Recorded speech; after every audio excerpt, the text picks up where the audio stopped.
Hello दोस्तों, मानक अध्ययन क्लासेस में आपका स्वागत है। मेरा नाम शमशेर है। आज हम लोग पढ़ेंगे क्लास 10th का इंग्लिश का chapter 2 a long Nelson Mandela a long walk to freedom. A long walk to freedom, आज़ादी के लिए कठिन संघर्ष। जो नेल्सन मंडेला जी का है वो आज़ादी के लिए जो कठिन संघर्ष है, उस चैप्टर के हम लोग कुछ इंपॉर्टेंट एमसीक्यूज देखेंगे, मल्टीपल चॉइस क्वेश्चंस, जो आपके एग्जाम की दृष्टि से बहुत ही ज़्यादा जरूरी है और महत्वपूर्ण है। क्योंकि अगर आप इसमें अगर एक भी क्वेश्चन सही से कर लेते हैं, एक भी मतलब चाहे जो क्वेश्चन सही से करेंगे उसमें आपको पूरा पूरा अंक मिलेगा। तो चलिए पहला क्वेश्चन है, देखते हैं। When was the inauguration day? Inauguration मतलब उद्घाटन का। तो उद्घाटन का कौन सा दिन था? हम लोग चैप्टर में पढ़े हैं कि जब शुरुआत में ही 10th में से चालू होता है। शुरुआत जब हम करते हैं चैप्टर को तो हमारा चैप्टर शुरू होता है 10th में से, मतलब उसी दिन जो मंडेला जी थे और जो देश विदेश से आए लोग थे, इन लोगों ने इनको क्या किया था, कुछ दिनों से घेर के रखा था। तो ये आपका पहला ही ऑप्शन सही है और ऑप्शन पढ़ने की जरूरत नहीं है। और दूसरे क्वेश्चन पे आ जाते हैं। How many deputy president were elected? तो कितने डिप्यूटी प्रेसिडेंट को चुना गया था? तो आप देखते हैं कि 2 डिप्यूटी प्रेसिडेंट को क्या किया गया था, चुना गया था। तो आपका ऑप्शन कौन सा सही होगा? दूसरा ऑप्शन सही हो जाएगा, बाकी और ऑप्शन को चेक करने की जरूरत नहीं है। अब तीसरा क्वेश्चन है, it was a celebration of south Africa's first government. तो यह एक सेलिब्रेशन था, किसका celebration? Of south Africa, South Africa की प्रथम कैसी कैसी गवर्नमेंट का? तो ऑटोक्रेटिक का।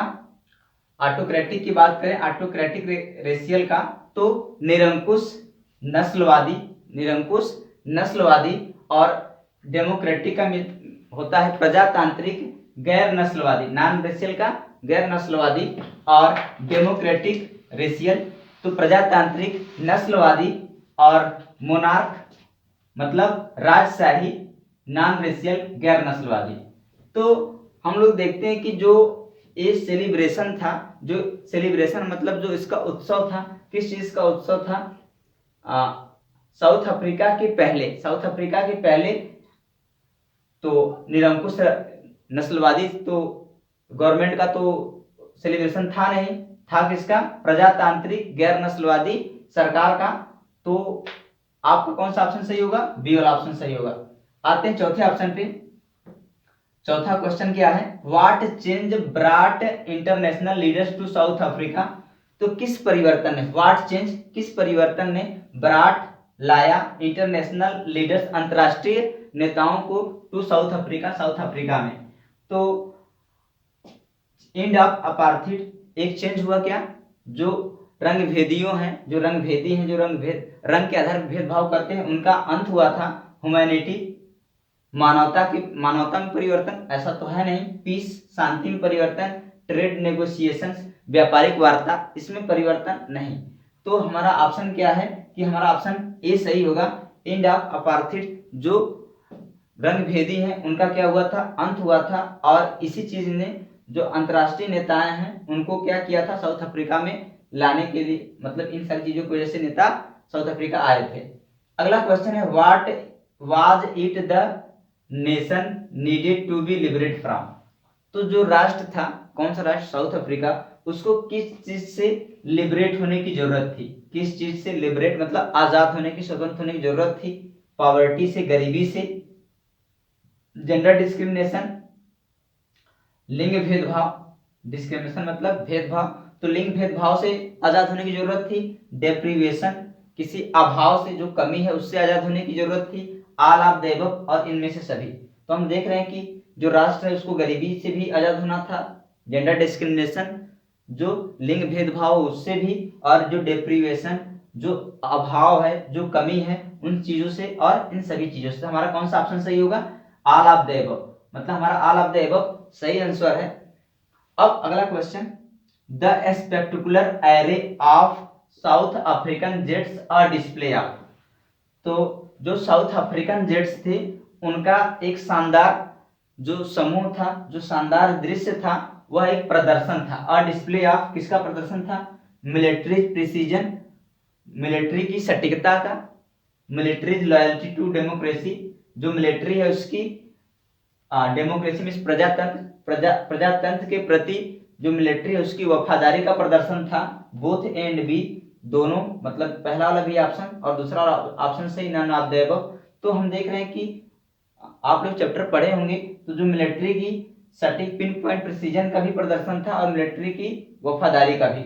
तो ये मिलिट्री प्रिसीजन पहला भी ऑप्शन और दूसरा दोनों ऑप्शन सही है, इसलिए हमारा कौन सा ऑप्शन सही होगा? सी वाला ऑप्शन हमारा सही ऑप्शन है, तो इसलिए आप इस पर टिक लगाएंगे। तो अब हम आगे चलते हैं, अगले क्वेश्चन की बात कर लेते हैं। चलिए अगला क्वेश्चन देखते हैं। Whom did Mandela want to thank but could not.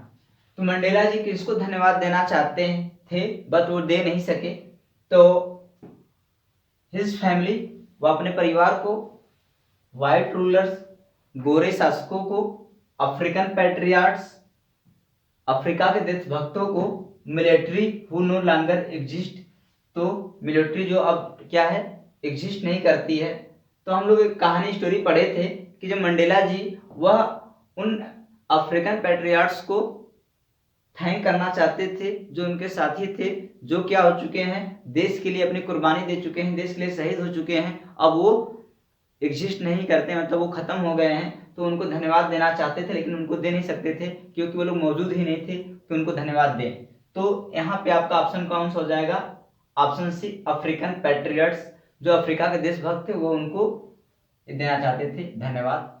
According to Mandela, तो मंडेला जी के अनुसार what is the greatest wealth of a nation. तो मंडेला जी के अनुसार किसी भी राष्ट्र का सबसे ग्रेटेस्ट वेल्थ, सबसे बड़ा धन क्या होता है, बड़ा संपत्ति क्या होता है? तो हम लोगों ने पढ़ा था कि मंडेला जी कहते हैं कि जो साउथ अफ्रीका है वह मिनरल से, जेम से, डायमंड से क्या है, फुल है, भरा पड़ा हुआ है, वहाँ पे सारी चीजें प्रचुर मात्रा में पाई जाती हैं। लेकिन इन चीजों को वह सबसे बड़ा ग्रेटेस्ट वेल्थ ना कह के वह कहते हैं कि वहाँ के लोग, उनके सबसे बड़े धन है। अर्थात यहाँ पे हमारा कौन सा ऑप्शन होगा? ऑप्शन डी सही होगा, पीपुल। अफ्रीका, मतलब मंडेला जी के अनुसार अफ्रीका के लोग ही उनके लिए सबसे ग्रेटेस्ट वेल्थ, सबसे ज्यादा बहुत बड़े धन थे। वेल्थ मतलब धन। अब अगला क्वेश्चन है, what did Mandela learn about करेज। तो मंडेला जी ने अपने जो ऑटोबायोग्राफी है उसमें करेज के बारे में क्या बताया है? उन्होंने करेज के बारे में क्या सीखा है? तो उन्होंने यही बताया है कि हम लोग जब पढ़ते हैं तो वो कहते हैं कि जो करेज है वह करेज, उसमें ऐसा नहीं कि वह करेज अब उसमें अनुपस्थिति हो किस चीज की? डर की। मतलब उन्होंने ऐसा नहीं कहा है कि जो व्यक्ति हिम्मती होता है उसमें डर नहीं होता है, बल्कि उन्होंने ये कहा है कि जो हिम्मती होते हैं उनमें डर तो होता है लेकिन वो डर के ऊपर क्या कर लेते हैं? विजय प्राप्त कर लेते हैं। तो कह रहा है it is absence of fear, तो नहीं, करेज में एब्सेंस, फियर अनुपस्थित होता है ऐसा नहीं है। ये चीज 100% सही नहीं है। चीजें हैं कि भाई करेज में जो साहस है उसमें डर नहीं होगा, लेकिन कब? जब इट इज ट्रिम्थ ओवर फियर, कि जब करेज में क्या हो जाए, जब हिम्मत क्या करती है, डर के ऊपर जब कोई व्यक्ति विजय प्राप्त कर लेता है तब वो होता है करेज। तो ये आपका ऑप्शन कौन सा हो जाएगा? बी सही हो जाएगा। Option C, both A and B, ये नहीं सही है, मतलब आपका एक ऑप्शन सही है, ऑप्शन बी। अगला क्वेश्चन है, why were two national anthem sung. तो दो, वाई मतलब क्यों, were two national anthems, national anthem मतलब राष्ट्रगीत, संग मतलब गाए गए, तो दो राष्ट्रगीत क्यों गाए गए? टू इम्प्लाई यूनिटी, एकता को बल देने के लिए, एकता को बढ़ावा देने के लिए। To mark the end of racial discrimination, तो जो जातिगत भेदभाव है, चाहे जो नस्लवादी भेदभाव है, उसको क्या करने के लिए? समाप्त करने के लिए।